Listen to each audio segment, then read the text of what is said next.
Pasaba cualquier día como otro en la que me encontraba limpiando mi recámara, todo transcurría con total normalidad cuando me pude percatar de un sobre el cual estaba tirado, lo levanté y recordé que era un sobre donde venían varias fotos familiares de cuando yo era un niño, tantos recuerdos volvieron a mi mente cuando miraba con cariño esas fotografías, pero de todas hubo una que llamó por completo mi atención, en la cual nos encontramos mi hermano, mis padres y yo sentados en un viejo sillón, el cual recuerdo vagamente que mi papá lo había adquirido por un precio muy bajo. Dejando a un lado lo de la foto familiar, noté que al lado derecho de donde se encontraba mi hermano se podía notar una especie de relieve en la cual se podía observar claramente a una persona, pero esta no parecía cuadrar en esta fotografía. Confundido le pregunté a mi papá acerca de esta foto y por qué se veía una persona que pareciese como si se estuviera desvaneciendo, a lo cual mi papá me miró y me contó algo referente a eso. Me dijo que aquel sillón en el que nos miramos sentados en la fotografía lo había comprado un año antes de que yo naciera.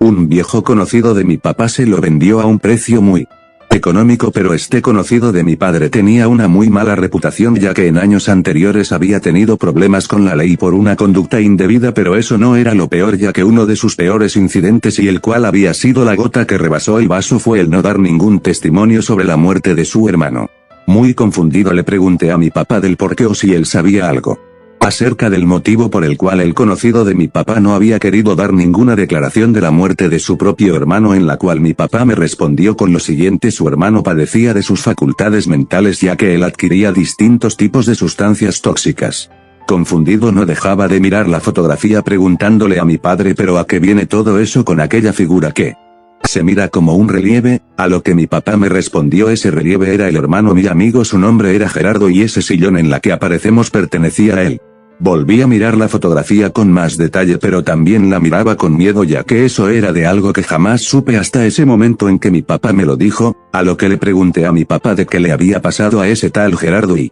cuál había sido la causa de su muerte, a lo que me dijo fue una mañana del 99 en la cual Gerardo había adquirido sustancias tóxicas como de costumbre lo hacía. Mi amigo me decía que cada que hacía eso se recostaba en el sillón y se la pasaba mirando al techo con una mirada perdida y hablando cosas obscenas, pero esa misma mañana él simplemente se quedó dormido. Mi amigo no le había tomado importancia a lo que pasó todo el día dormido, fue sino hasta el día siguiente que mi amigo notó que su hermano estaba sacando espuma por la boca y se notaba una frecuente hemorragia nasal, a lo que muy asustado y alterado le decía a su hermano que reaccionara y que se tranquilizara, pero este ya no presentaba signos vitales. Muy asustado llamó a una ambulancia, pero este acto ya no tenía relevancia, ya que Gerardo había muerto horas antes. Al llegar los paramédicos le preguntaron sobre el motivo de la muerte, a lo que se quedó en shock y lo único que les pudo decir: mi hermano no estaba bien mentalmente, pero siempre se olvidaba de sus problemas cuando se recostaba en ese sillón, ese era su sillón favorito.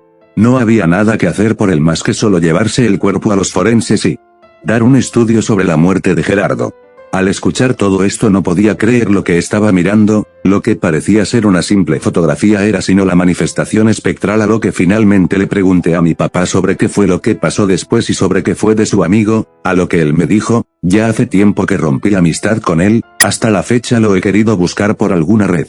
social, pero pareciese que se hubiera ido de este mundo sin dejar ningún rastro. Solo algo que pude notar en la fotografía es que se puede mirar una camiseta blanca con cuadros, cuya camisa fue la que tenía Gerardo el día de su velorio. Fue ahí cuando volví a mirar la fotografía y darme cuenta que en lo que estábamos sentados no era un simple sillón sino una escena del crimen. Tengo vagos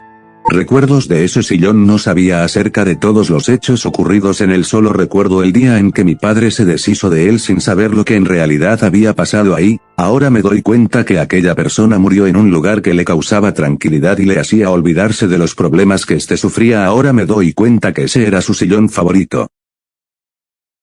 Bueno, como ya lo vieron desde el inicio del vídeo, esta historia es completamente ficticia. Como les menciono, es solo con fines de entretenimiento. Si la historia ha sido de tu agrado, agradecería mucho que le dieras like al video. Un saludo y hasta la próxima.